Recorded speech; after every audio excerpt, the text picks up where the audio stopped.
Brainfeed magazine invites schools for ET TechX from December 5th to 7th at Hightex, Hyderabad. నమస్తే, నేను Kavitha. Welcome to I dream. IPL 2025 ఆక్షన్లో record స్థాయిలో వేలం పాట ఎందుకని కొనసాగింది? టాప్ 5లో ఇండియన్ ప్లేయర్సే ఎందుకున్నారు? అందరికంటే అన్నిటికంటే ముఖ్యంగా మాట్లాడుకోవాల్సింది రిషబ్ పంత్ గురించి. ఎందుకని రిషబ్ పంత్ అంత హాట్ ఫేవరెట్ అయ్యారు? మనతో పాటుగా ఉన్నారు sports commentator and analyst Venkatesh గారు. వెంకటేష్ గారు, నమస్కారం. నమస్తే గారు. మనం గతంలో మాట్లాడుకున్నప్పుడు మీరు ఒక మాట చెప్పారు, రిషబ్ పంత్ హాట్ ఫేవరెట్ అవుతాడు, హై డిమాండ్ అనేది తనకు ఉంటుంది అని. నిన్న మనం చూసినప్పుడు ఇప్పటిదాకా IPL హిస్టరీలో రానంత 27 కోట్లు. ఎందుకంత డిమాండ్ ఉంది రిషబ్ పంత్కి? అది యాక్చువల్గా నో బ్రెయినర్ అండి. ఎందుకంటే ఇప్పుడు ఆక్షన్లో ఉన్న ప్లేయర్స్ని చూస్తే దాంట్లో రిషబ్ పంత్కు ఉన్న స్పెషల్ స్కిల్ సెట్ అనండి, అతని positivity, the kind of enthusiasm that he brings on the field. అదే చెప్పాడు. ఇప్పుడు మీరు LSG ఓనర్ సంజీవ్ గోయింకా తర్వాత ప్రెస్ మీట్ అడ్రస్ చేస్తే ఏం చెప్పాడంటే, రిషబ్ పంత్ ఒక పాజిటివిటీ తీసుకొస్తాడు టీం. మనం చూస్తాం కదా, స్టంప్స్ వెనకాల ప్లేయర్స్ని ఎంకరేజ్ చేయడం కానీ, మూడ్ని లైటన్ చేస్తాడు. చాలా చిరిపి క్యారెక్టర్, ఏదో మాట్లాడుతూనే ఉంటాడు. So he creates lot of excitement.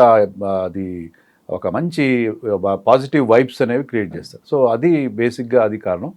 అది స్కిల్ సెట్ కూడా. ఈజ్ ఎ కీపర్, లెఫ్ట్ హ్యాండర్స్కి ఎప్పుడు డిమాండ్ ఉంటుంది, big hitter.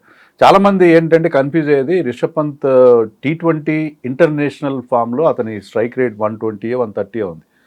Never got it right in international level. కానీ మీరు IPLలో చూస్తే అతని స్ట్రైక్ రేట్ 150+ ఉంది. సో IPLలో ఈ ఆల్వేస్ డస్ వెల్ ఈ T20 ఫార్మాట్లో. కానీ ఏంటంటే మన మైండ్ ఎట్లా ఇన్ఫ్లుయెన్స్ అవుతుంది అంటే, అతను T20లో ఈవెన్ రీసెంట్ వరల్డ్ కప్లో కూడా అంత ఎక్సెప్షనల్ పర్ఫార్మెన్స్ ఏం కాదు, కొన్ని గుడ్ నాక్స్ ఆడాడు అతను. సో అతను దానివల్ల ఇన్ఫ్లుయెన్స్ అవచ్చు. రిషబ్ పంత్ ఎందుకు అంత పెడతారు చాలామంది. When I said Rishabh Pant will get highest bid అంటే చాలామంది కామెంట్స్ కూడా పెట్టారు, నోనో రిషబ్ పంత్కి అంత అమౌంట్ వస్తుంది, రిషబ్ పంత్కి వచ్చే అవకాశమే లేదని చాలామంది అన్నారు. కానీ I was very much sure that Rishabh Pant ఈసారి అందరికంటే ముందు ఉంటాడు, రికార్డు కూడా బ్రేక్ చేస్తాడు. ఎందుకంటే 3-4 టీమ్స్కి అతనికి కావాలి, క్యాప్టెన్ కూడా చేస్తాడు కాబట్టి. క్యాప్టెన్గా, ఒక లీడర్గా, క్యాప్టెన్ వేరే లీడర్ వేరే. లీడర్ ఈజ్ సంబడీ హూ టీంలంతా ఒక జల్లయ్యేలాగా చేసే ఒక person with his experience and enthusiasm. So లీడర్గా కానీ, క్యాప్టెన్గా కానీ, కీపర్గా, లెఫ్ట్ హ్యాండ్ బ్యాట్స్మెన్గా, వీళ్ళు ముగ్గురు. ఎందుకంటే శ్రేయస్ అయ్యర్, రాహుల్ అండ్ రిషబ్ పంత్ ముగ్గురు క్యాప్టెన్స్గా ఉండి బయటకు వచ్చారు. So captaincy material. Now days ఏమైందంటే IPLలో గతంలో ఫారిన్ క్యాప్టెన్స్ మీద మోజు ఉండేది. ఇటీవల కాలంలో every team wants an Indian captain. ఎందుకంటే ఫారిన్ క్యాప్టెన్ ఒకవేళ ఫామ్లో లేకపోతే అతన్ని పక్కన పెట్టలేని పరిస్థితిలో ఉన్నారు వాళ్ళు, ఇంకొక మంచి ప్లేయర్ని తీసుకోలేని పరిస్థితి. ఇండియన్ ప్లేయర్ అయితే ఆ ప్రాబ్లం ఉండదు. సో అందుకని that is the main thing అని అనిపిస్తుంది. సో ప్రతిసారి టాప్ ప్లేయర్ ఎవరున్నారు, టాప్ ఆప్షన్ సోల్డ్ అవుట్ అయిన ప్లేయర్ అనుకుంటే ఫారిన్ ప్లేయరే ఉండేవాడు. ఈసారి టాప్ 5లో ఉన్న వాళ్ళంతా ఇండియన్ ప్లేయర్స్ ఉన్నారు. మొదటికి దాకా అంటే నిన్న ఫస్ట్ డేలో స్టార్టింగ్ అంతా రికార్డ్ అంతా శ్రేయస్ అయ్యర్ అనే వినిపించింది, టక్కున మారిపోయింది, రిషబ్ పంత్కి వచ్చేసింది అది. సో అంత హ్యూజ్ డిమాండ్ ఇండియన్ ప్లేయర్లకి IPLలో రావడాన్ని ఎట్లా చూస్తున్నారు మీరు?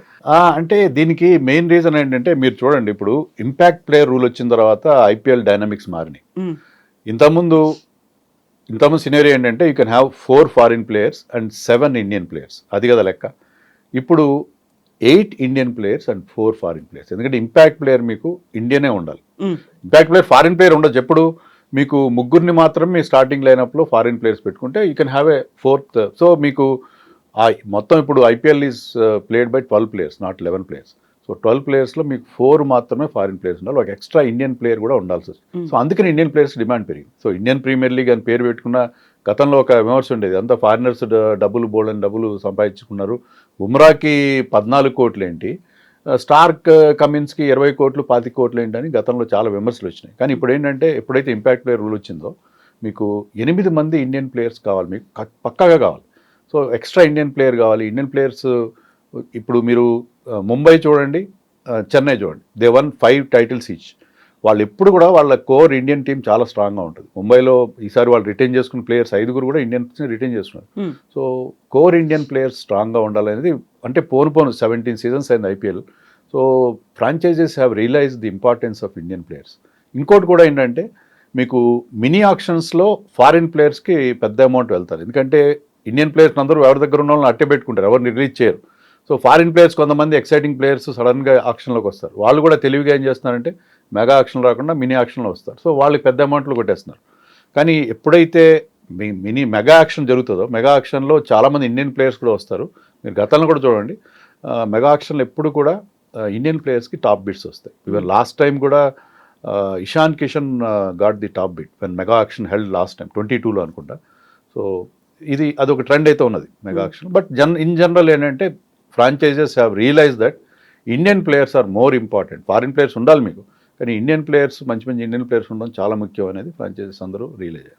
సో రియలైజేషన్ అక్కడ ఇంపార్టెన్స్ తో పాటుగా ప్రెషర్ అనేది కూడా ఉన్నట్టుంది, డిమాండ్లు కూడా డిఫరెంట్ డిఫరెంట్.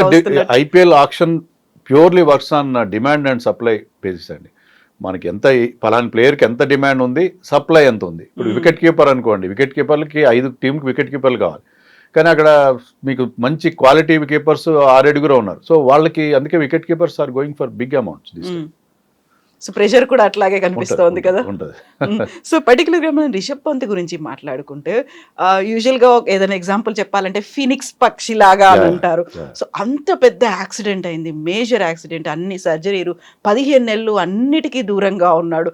సడన్ గా మళ్ళీ పాపపై నేనేంటి అనేది చూపించుకున్నాడు రిషబ్ పంత్. ఆ స్పిరిట్ అనేది, ఆ మోటివేషన్ అనేది ఎలా వచ్చింది, ఏం చేశాడు అసలు? నిజంగా అది రిషబ్ పంత్ క్రికెట్లోని స్పోర్ట్స్లోనే కాకుండా చాలామంది అది ఒక ఎగ్జాంపుల్గా ఒక ఇన్స్పిరేషనల్ స్టోరీ, అది జర్నీ. అది ఎందుకంటే ఆల్మోస్ట్ లైఫ్ థ్రెటనింగ్ యాక్సిడెంట్, అది చచ్చి బతికాడని చెప్పాలి. ఎందుకంటే అతను కనుక ఆ కార్లోంచి టైం కనుక వాళ్ళు విండ్షీల్డ్ బ్రేక్ చేసి అతను బయటికి దిగిపోతే కార్ మనం చూసాం, ఫొటోస్ చూసాం, అది తగలబడిపోయింది కంప్లీట్గా. రైట్ టైంలో అక్కడ ఉన్న పాపం రోడ్డు మీద వెళ్ళే వాళ్ళు, సమ్ గుడ్ సమరైటన్స్ వాళ్ళు అతన్ని బయటికి లాగారు. లేకపోతే చాలా సీరియస్ ఈవెన్ నా తర్వాత కూడా అతనికి మల్టిపుల్ ఫ్రాక్చర్స్ ఉన్నాయి, కానీ బోల్డెన్ ఆపరేషన్స్ అయినాయి. 6 నెలలు 7 నెలలు నడవలేని పరిస్థితి. తర్వాత కూడా మనం వీడియోస్ చూసాం, అతను స్టిక్ పట్టుకుని నడవడం, తర్వాత చాలా కష్టపడడం. సో అలాంటి సిచ్యుయేషన్ నుంచి the way he came back, తన వెయిట్ని కంట్రోల్. ఇప్పుడు గమ్మత్ ఏంటంటే ఇదివరకు కంటే కూడా ఇప్పుడు వెయిట్ తక్కువ ఉన్నాడు. Before accident he was weighing more. ఇప్పుడు తన డైట్ విషయంలో కానీ తన ఫిజికల్ అంటే అది చాలా మీకు ఏళ్ల తరబడి అంటే దాదాపు మీరు కేవలం ఫిజికల్ ఫిట్నెస్ చేస్తూ మీరు దాంట్లో ఉండడం అంటే చాలా డిప్రెసింగ్గా ఉంటుంది. కానీ అంతా he has gone through all that thing and came back strongly. సరే ఫిజికల్గా పూర్తిగా నయమైపోయింది అనుకున్నాం. వచ్చి వరల్డ్ కప్ ఆడాడు, వరల్డ్ కప్లో కూడా కొన్ని కీ పర్ఫార్మెన్సెస్ ఇచ్చాడు. తర్వాత టెస్ట్ మ్యాచ్లో మళ్ళీ సిమిలర్ స్టైల్లో అతని బెస్ట్ ఫార్మాట్ ఏదైనా టెస్ట్లో మనం చూసాం, బంగ్లాదేశ్తో కానీ న్యూజిలాండ్తో కానీ అద్భుతమైన ఇన్నింగ్స్ ఆడడం చూసాం. సో మళ్ళీ అదే రకమైన ఫామ్ అందుకోవడం, తర్వాత అతని క్యారెక్టర్, చిర్పీ క్యారెక్టర్, అతను టీంనంతా కూడా అందరినీ కూడా బాగా ఎంకరేజ్ చేయడం, ఇవన్నీ చూస్తే ఏంటంటే రిషబ్ పంత్ హ్యాస్ బికమ్ అంటే అతను లేకుండా ఇండియన్ టీంని మనం ఊహించలేము, పర్టికులర్లీ టెస్ట్ సినారియో అని అనిపిస్తుంది. అప్పుడు తన ఆటకి దూరం అయ్యి యాక్సిడెంట్లు అయ్యి ఇవన్నీ సర్జరీలు అయినప్పుడు కూడా స్పాంటేనియస్గా యాడ్స్లో కనిపించడం అనేది కూడా ఎంకరేజ్ చేయడం, తను లేకపోయినా మిగతా టీం మెంబర్స్ని ఎంకరేజ్ చేయడం అనేది. ఒక దశలో కపిల్ దేవ్ చాలా తీవ్రంగా ఆగ్రహం వ్యక్తం చేశాడు, నాకు ఎదురుగా కనిపిస్తే నేను కొడతానేమో అనే ఫీల్ వచ్చింది. రవిశాస్త్రి కూడా కోలుకోలేడు, ఇంకా మళ్ళీ ఆడలేడేమో అనే స్టేజ్ నుంచి కూడా ఇంత దూరం రావడం. యూజువల్గానే క్రికెట్ అనగానే వాళ్ళకి కావాల్సినటువంటి ఫిజికల్ స్టామినా, ప్రతిరోజు ఆడాల్సిన అవసరం ఉంటుంది. అంత దూరమైన 15 నెలలు లేకపోయినప్పటికీ కూడా ఏం చేశాడంటాడు, ఆ స్పిరిట్ అనేది ఎలా తెచ్చుకున్నాడు అసలు? అదే అండి, అతని దగ్గర ఆ పాజిటివ్ ఎనర్జీ ఉందండి, బోల్డ్ పాజిటివ్ ఎనర్జీ ఉంది. సో అంత సీరియస్ యాక్సిడెంట్ అయితే చాలామంది డిప్రెషన్లోకి వెళ్ళిపోతారు, కానీ he manage to come out of it strongly. అది అతనుకున్న ప్రత్యేకతగా మనం చెప్పుకోవాలి.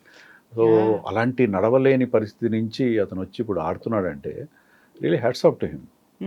సో అంటే అందరూ బేసిక్గా ఏంటంటే కపిల్ దేవ్ కూడా అన్నది ఏంటంటే వాళ్ళు they are earning lot of money. ఒక డ్రైవర్ని పెట్టుకుని వెళ్ళొచ్చు కదా వాళ్ళు, ఎందుకని వాళ్ళు అలాంటి లాంగ్ డ్రైవ్ వెళ్ళాలి దానికి అనేది బేసిక్గా అది మిగతా సెలబ్రిటీస్ అందరు కూడా అదొక లెసన్ ఏమో. Most of the people like driving, హైవేస్లో డ్రైవ్ చేయడానికి ఇష్టపడతారు, లైట్ నైట్ డ్రైవింగ్, హైవేలో డ్రైవ్ చేయడం ఇష్టపడతారు.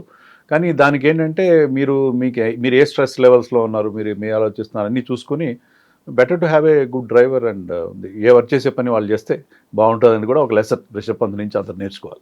సో మంచి కెరీర్, బ్రైట్ ఫ్యూచర్ Yeah. అనేది ఉంది. మన దగ్గర ఉన్నటువంటి వికెట్ కీపర్లు చాలా తక్కువ ఉన్నారు. అలాంటప్పుడు హెల్త్ గురించి చూసుకోవాలి, టీం గురించి ఆలోచించాలి అనేది. Yeah. ఇప్పుడు ఐపీఎల్లో 10 టీములు ఉన్నాయి. 10 టీములు ఉన్నప్పటికీ బీయింగ్ ఏ తెలుగు గైస్ మనకు అనిపిస్తుంది ఎస్ఆర్హెచ్ ఎట్లా ఉంది అనేది. నిన్నటి దాంట్లో ఫస్ట్ డే ఆప్షన్లో ఏమనిపించింది మీకు? ఎస్ఆర్హెచ్ హ్యాస్ డన్ వెల్, కానీ ఏంటంటే వాళ్ళకి ఇంకా కొన్ని బ్యాకప్స్ కావాలి. మెయిన్ 11 ఆల్మోస్ట్ వచ్చేసినట్టుగా ఉంది, ఎందుకంటే Mohammed Shami is a very good buy. తర్వాత హర్షల్ పటేల్ తీసుకున్నారు, కానీ నాకు హర్షల్ పటేల్ విషయంలో కొంత సందేహాలు ఉన్నాయి. హర్షల్ పటేల్ ఏంటంటే ఎక్కడైతే స్లో వికెట్స్ ఉంటాయో, ఫర్ చెన్నై తీసుకోండి, లక్నో తీసుకోండి, అక్కడ అతని కటర్స్ బాగా గ్రిప్ అవుతాయి, అతను ఎక్కువగా స్లోయర్ వన్స్ మీద డిపెండ్ అవుతాడు. కానీ మన ఉప్పల్ స్టేడియం అనేది చాలా ఫ్లాట్ వికెట్. ఫ్లాట్ వికెట్ మీద అతని స్లోయర్ వన్స్ అంత ఎఫెక్టివ్గా ఉండే అవకాశం లేదు. మరి అతన్ని తీసుకున్నారు. Is a good, last time purple cap గెలుచుకున్నాడు, మోస్ట్ వికెట్స్ తీసుకున్న బౌలర్ అతను. కానీ అతను గతంలో ఆర్సీబీకి ఆడినప్పుడు కూడా అలాంటి ఫ్లాట్ వికెట్స్ మీద అతను పెద్దగా షైన్ కాలేదు. సో హర్షల్ పటేల్ ఒక్కటే నాకు కొద్దిగా డౌట్గా ఉంది. Ishan Kishan is a good bye, ఖచ్చితంగా మంచి సెలక్షన్ ఇషాన్ కిషన్. కానీ ఇషాన్ కిషన్ ఎక్కడ ఫిట్టింగ్ చేస్తారు? వీళ్ళకి వికెట్ కీపర్ అవసరం లేదు. Henry Klaasen is a keeper. Ishan Kishan is mostly successful as an opener. కానీ వీళ్ళు ఓపెనర్ సెట్ అయి ఉన్నారు ఇద్దరు, Travis head and Abhishek Sharma. దాన్ని డిస్టర్బ్ చేసే పరిస్థితే లేదు. అండ్ వాళ్ళిద్దరూ లెఫ్ట్ హ్యాండర్స్, ఇషాన్ కిషన్ కూడా లెఫ్ట్ హ్యాండర్. సో మీరు అతను నెంబర్ 3లో కూడా ఆడించుకోలేరు. వరుసగా 3 లెఫ్ట్ హ్యాండర్స్ ఎవరు ఆడించారు. సో నితీష్ కుమార్ రెడ్డిని నెంబర్ 3లో ఆడించి ఇషాన్ కిషన్ని 4లో ఆడించారు. 4లో he played for Mumbai Indians, 4లో ఆడాడు. కానీ he is mostly successful in during the power play. Power ప్లేలో బిగ్ హిట్స్ కొట్టడం అతనికి అలవాటు. So Ishan Kishan is a good selection, no doubt. ఎందుకంటే అలాంటి ఒక మంచి ఇండియన్ ప్లేయర్ లేకపోతే లాస్ట్ టైం సఫర్ అయ్యారు. బట్ ఏంటంటే అతన్ని ఎక్కడ ఫిట్టింగ్ చేస్తారు, అతను మిడిల్ ఆర్డర్లో షైన్ అవుతాడా అనేది కావాలి. బట్ జనరల్గా వీళ్ళు ఏంటంటే వీళ్ళ స్టైల్కి సూట్ అవుతాడు. సన్ రైజర్స్ ఇప్పుడు ఆడుతున్న తీరు ఏంటంటే బాల్ లాగా వాళ్ళు అల్ట్రా అగ్రెసివ్ మోడ్లో ఆడుతున్నారు. So he suits that bill. వీళ్ళ స్టైల్లో ఆడే ఒక ప్లేయర్గా మనకి కనిపిస్తున్నాడు. సో ఈసారి ఇద్దరు అయ్యర్లు, శ్రేయస్ అయ్యర్, వెంకటేష్ అయ్యర్, ఒక డిమాండ్ అనేది ఎవరు ఎక్కువ బిడ్ చేస్తారు అనేది అక్కడ డిమాండ్ బాగా కనిపిస్తే కేఎల్ రాహుల్ డిసప్పాయింట్ చేసినట్టు అనిపించింది. ఎందుకలా అంత ఇంట్రెస్ట్ పెద్దగా చూపించలేదు? కేఎల్ రాహుల్ మీద అదే మనకు అర్థం కాలేదు. ఆర్సీబీ తీసుకుంటుంది కేఎల్ రాహుల్ అని చాలా టాక్ వచ్చింది, చెన్నై కూడా తీసుకుంటుంది అనుకున్నారు. కానీ కేఎల్ రాహుల్ మెయిన్లీ అతని స్ట్రైక్ రేట్. ఇప్పుడు ఏంటంటే మీకు ఇంపాక్ట్ ప్లేయర్ రూల్ వచ్చిన తర్వాత గతంలో 130, 140 స్ట్రైక్ రేట్ వాజ్ ఓకే. కానీ ఇప్పుడు మీకు 200 మినిమం స్కోర్ లాగా అయిపోయింది. 150, 160 ఆ స్ట్రైక్ రేట్తో ఆడేవాళ్ళు. రాహుల్ స్ట్రైక్ రేట్ అంతా అరౌండ్ 130 ఉంటుంది. సో ఆ స్ట్రైక్ రేట్ ఇష్యూ కొంచెం అతన్ని ఇబ్బంది పెట్టినట్టు. మరి అదర్వైజ్ ఏంటంటే ఈజ్ ఎ క్యాప్టెన్సీ మెటీరియల్. ఈ ప్రతిసారి ఆల్మోస్ట్ 500 రన్స్ చేస్తాడు అది. సో మీరు ఒక 400, 500 రన్స్ మీ ఖాతాలో వేసుకోవచ్చు అది. సో రన్స్ చేస్తాడు, కీపింగ్ చేస్తాడు, ఎక్స్పీరియన్స్ ఉంది, అంతా captain. But still strike rate అనేది ఇప్పుడు చాలా ఇంపార్టెంట్ అయిపోయింది. సో ఆ స్ట్రైక్ రేట్ ఇష్యూ వల్లనే అతనికి రావాల్సిన ప్రైస్ రాలేదని అనిపించింది. శ్రేయస్ అయ్యర్ యాక్చువల్లీ ఇండియన్ టీంలో T20 టీంలో ప్లేస్ కోల్పోయాడు, టెస్ట్ మ్యాచ్లో ప్లేస్ కోల్పోయాడు. బట్ స్టిల్ ఏంటంటే అతను క్యాప్టెన్గా గతంలో ఢిల్లీని ఫైనల్ తీసుకెళ్ళడం, లాస్ట్ టైము కోల్కతాని టైటిల్ గెలిపించి పెట్టడం. సో అందుకని అతని క్యాప్టెన్గా చాలా డిమాండ్ ఉంది. అందుకే అతనికి చాలా టీమ్స్ అతని క్యాప్టెన్సీ మెటీరియల్గా అతన్ని తీసుకోవడం జరిగింది. ఇంకా వెంకటేష్ అయ్యర్ విషయానికి వస్తే అతను కేకేఆర్ వాంటెడ్ హిమ్. కేకేఆర్ ఏంటంటే వాళ్ళు పాత టీంని యాజ్ ఇట్ ఈస్గా తెచ్చుకోవాలని ప్రయత్నం చేస్తున్నారు. వాళ్ళకి అంత దగ్గర అమౌంట్ లేదు. సో వాళ్ళు మెయిన్గా టార్గెట్ చేస్తే వెంకటేష్ అయ్యర్. ఎందుకంటే మనం వాళ్ళు 2 years, 3 years బ్యాక్ కూడా వాళ్ళు మిడ్వే త్రూ ద సీజన్ తర్వాత కంబ్యాక్ అయినప్పుడు Venkatesh Iyer played an important role. So they wanted him back desperately. దానివల్ల అవుట్ ఆఫ్ సిలబస్గా చాలా ఎక్కువ అమౌంట్, nobody expected at Venkatesh Iyer will go for such a huge amount. So 23 crores అంటే, ఎందుకంటే మన ఆక్షన్లో ఇండియన్ ప్లేయర్ ఎవరు ఇంత గతంలో 20 దాటలేదు. ఈసారి వీళ్ళు ముగ్గురు దాటడమే. So that was really big surprise. So మనకి గతంలో టీంలోకి కీలకమైనటువంటి రోల్ ప్లే చేసిన లీడర్స్ అన్సోల్డ్గా ఉన్నారు. ఈసారి కూడా డేవిడ్ వార్నర్ కనిపిస్తున్నారు. సో సెకండ్ డే ఏమైనా మిరాకిల్ కానీ అలాంటిది ఏమైనా ఉండే అవకాశం ఉంటుందా? ఆయన ఎందుకు తీసుకోలేదు అసలు? అంటే ఇవి కొంచెం టాక్టికల్గా ఉంటాయండి. ఎందుకంటే వాళ్ళు చూస్తారు, సరే ఇప్పుడైతే తీసుకోలేదు, తర్వాత వాళ్ళకి మొత్తం టీం అంతా సెట్ అయిన తర్వాత అప్పుడు వాళ్ళకి కొన్ని స్లాట్స్ ఖాళీగా ఉంటాయి. ఇలాంటి ప్లేయర్స్ని ముందు తీసుకుంటే ఏంటంటే కొంచెం పెద్ద అమౌంట్కి వెళ్ళే అవకాశం ఉంది. టాక్టికల్గా వాళ్ళని పక్కన పెట్టేసి తర్వాత బేస్ ప్రైస్లో తీసుకుందాము, మనకి ఆ స్లాట్స్ ఏమైనా ఫిల్ ఇన్ ద బ్లాంక్స్ చేస్తారు. ఆ టైంలో అలాంటి వార్నర్ కూడా మనకి ఎలా అయితే కేఎల్ రాహుల్ లాగానే బాగా కంటిన్యూస్గా రన్స్ చేస్తాడు, చాలా ఆరెంజ్ క్యాప్ 2-3 సార్లు గెలిచినట్టున్నాడు అతను. కానీ ఎందుకంటే వార్నర్ రిటైర్ అయిపోయాడు అతను ఇంటర్నేషనల్ క్రికెట్ నుంచి. ఎప్పుడైతే ఇంటర్నేషనల్ క్రికెట్ నుంచి రిటైర్ అవుతారో మీ గ్రాఫ్ ఆటోమేటిక్గా పడిపోతుంది. సో దానివల్ల ఏంటంటే కొన్ని ఇష్యూస్ ఉంటాయి. దానికి ఏంటంటే మీ ఎబిలిటీతో సంబంధం లేకుండా జనరల్గా ఒకసారి మీ స్టాక్స్ విల్ ఫాల్. పడిపోతూ ఉంటాయి. సో ఇప్పుడు డేవిడ్ వార్నర్ అనగానే మనకు గతంలో ఎస్ఆర్హెచ్ టీమ్, ఆ తర్వాత మారినప్పటికి కూడా ఈ మధ్య కాలంలో మన సినిమాలకి తగ్గట్టుగా ఆయన రీల్స్ చేస్తూ, షార్ట్స్ చేస్తూ, మీమ్స్ చేస్తూ ఉండడం అనేది ఈ మధ్య కాలంలో వినిపించింది. పుష్ప 2లో ఆయన కూడా ఒక క్యామియో రోల్ ఉందేమో అనేది. బట్ ఐపీఎల్ మిస్ అయిన అందులో చూడొచ్చేమో అనేటువంటి ఆ ఒక ఎగ్జైట్మెంట్ కూడా కనిపిస్తున్నట్టుంది అభిమానుల్లో. డెఫినెట్గా అతను సన్ రైజర్స్ ఆడడం మానేసినా కూడా ఒక తెలుగు వారితో, తర్వాత తెలుగు సినిమాలతో అతను టచ్ అయితే వదలలేదు. సో ఆ బాండింగ్ వాళ్ళు అతను కంటిన్యూ చేస్తారు. ఇప్పటికి కూడా వార్నర్ బాయ్, డేవిడ్ బాయ్ అని చెప్పి ఇప్పటికీ ఫ్యాన్స్ అతన్ని బాగా లైక్ చేస్తుంటారు. సో ఆ బాండింగ్ అతను అలాగే మెయింటైన్ చేస్తున్నారు. So that is very good. ఎందుకంటే మీరు ఏ టీంకి ఆడినా కూడా మీకు ఒక టీంతో బాగా మీకు కనెక్షన్ ఏర్పడుతుంది. ఆ కనెక్షన్ కంటిన్యూ చేస్తారు. సో ఎస్ఆర్హెచ్ ఇప్పటికీ తీసుకోవచ్చు. బేస్ ప్రైస్లో అతను తీసుకుంటే వాళ్ళ దగ్గర తక్కువ అమౌంట్ ఉంది. Warner is still a very good by for them. So ఇప్పుడు సెకండ్ డేకి సంబంధించి నిన్న మనం ఎక్స్పెక్ట్ అంటే అనుకోకుండా వచ్చినటువంటి రికార్డ్స్ అలాంటివి ఏమైనా ఉంటాయా? జస్ట్ ఒక క్యాజువల్గా గడిచిపోతుంది అంటారా? ఎక్కువ అమౌంట్స్ లేవండి అందరి దగ్గర. ఇప్పుడు ఐ థింక్ ముంబై దగ్గర 28 crores ఎంతో ఉన్నది, ఆర్సీబీ దగ్గర 30 crores ఉంది. So there are players like Will Jacks, Tim David, తర్వాత కొంతమంది బౌలర్స్ ఉన్నారు, మిచెల్ శాంట్నర్ లాంటి వాళ్ళు కొంచెం పెద్ద స్పిన్నర్స్ కొంతమంది ఉన్నారు, వాళ్ళు కొంచెం పెద్ద అమౌంట్స్కి వెళ్ళే అవకాశం. బట్ అదర్వైజ్ మెయిన్ ప్లేయర్స్ అంతా కూడా ఫస్ట్ డేలోనే వచ్చేసారు. బట్ ఇప్పుడు పెద్ద అమౌంట్స్ అయితే రావు, కానీ కొంతమంది ప్లేయర్స్ అంటే రిమైనింగ్ ప్లేయర్స్లో కొంతమందికి ముఖ్యంగా విల్ జాక్స్, టిమ్ డేవిడ్ లాంటి మంచి బిగ్ హిట్టర్స్ ఉన్నారు. వాళ్ళ కోసం పెద్ద అమౌంట్స్ వెళ్ళే అవకాశం. సో ఫస్ట్ డే అయిపోయిన తర్వాత లేట్ నైట్ స్క్వాడ్స్ ఎవరెవరు ఎందులో ఎంతమంది ఉన్నారు అని తెలిసిన తర్వాత ఆల్రెడీ అనాలిసిస్లు అనేవి మొదలైపోయాయి. ఐపీఎల్ 2025ని ఎవరు గెలుచుకోపోతారు, ఎవరికి అలా ఉంది ప్రాబబుల్స్ అనేది. Do you believe all these things అండి? ఇంకా టైం ఉందంటారా? టైం ఉందండి, డెఫినెట్గా టైం ఉంది. ఎందుకంటే ముంబై ఇండియన్స్ వాళ్ళు అసలు వాళ్ళు ట్రెంట్ బోల్ట్ తప్ప చెప్పుకోదగ్గ ప్లేయర్ ఎవరిని తీసుకోలేదు. వికెట్ కీపర్ వాళ్ళకి అవసరం ఓన్లీ ఒక బ్యాకప్ కీపర్ని, రాబిన్ మింజ్ అనే బ్యాకప్ కీపర్ని మాత్రం తీసుకున్నారు. సో ముంబై ఇండియన్స్కి 5 బ్రహ్మాండమైన ప్లేయర్స్ ఉన్నారు. ట్రెంట్ బోల్ట్ లాంటి బౌలర్ ఇప్పుడు జాయిన్ అయ్యాడు. But still they have to fill up 5 slots.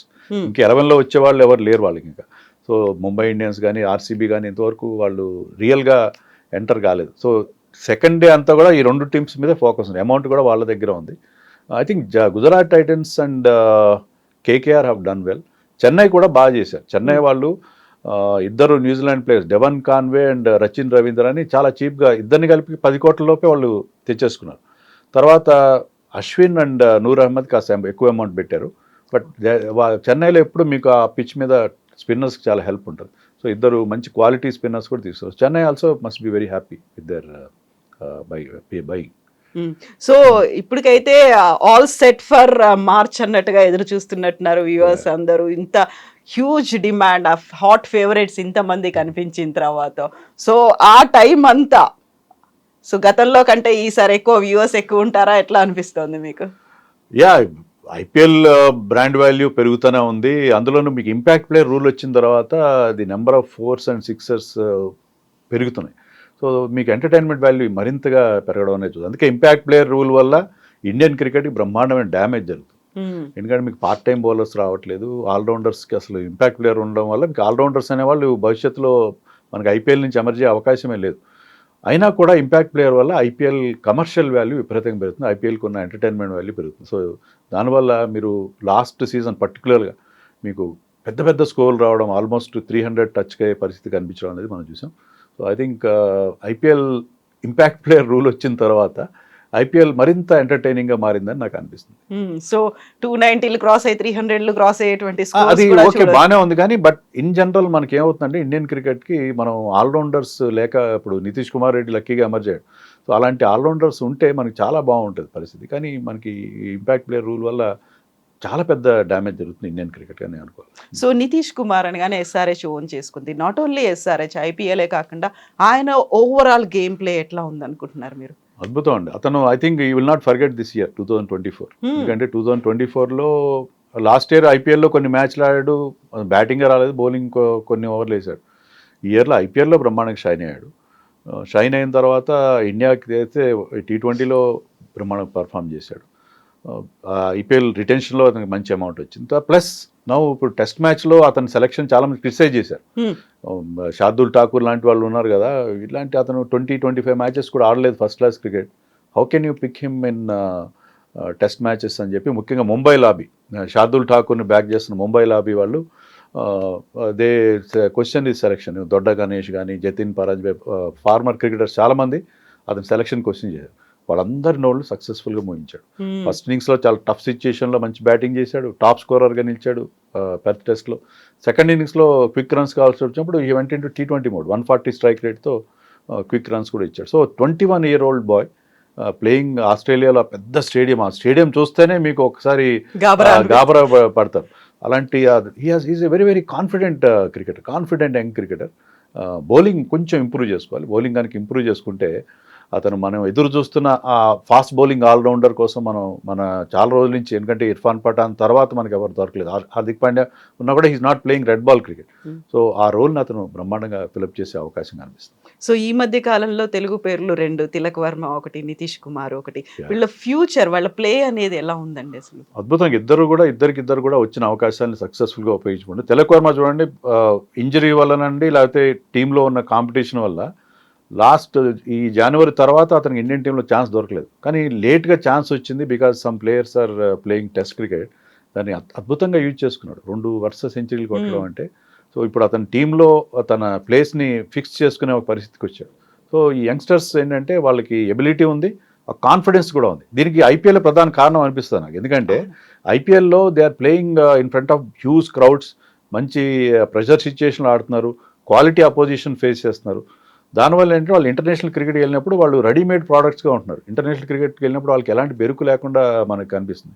Even Raman Deep Singh అనే కొత్త ప్లేయర్, అతను ఫస్ట్ బాల్ 6 కొట్టాడు ఇంటర్నేషనల్ క్రికెట్లో. సో వాళ్ళకి ఆ కాన్ఫిడెన్స్ ఎక్కడి నుంచి వస్తుందంటే బికాజ్ ఐపీఎల్లో వాళ్ళు ఈ ప్రెషర్ కానీ ఇలాంటివి కూడా వాళ్ళు ఎక్స్పీరియన్స్ అయ్యారు. సో ఇంటర్నేషనల్ క్రికెట్ వాళ్ళు కొత్తగా అనిపించట్లేదు. సో ఈ యంగ్ క్రికెటర్స్కి ఐపీఎల్ వల్ల ఈ మేల్ జరుగుతుంది. బట్ మనం అనుకున్నట్టుగా డ్యామేజ్ ఎక్కడ అవుతుందంటే ఇంపాక్ట్ ప్లేయర్ రూల్ వల్ల.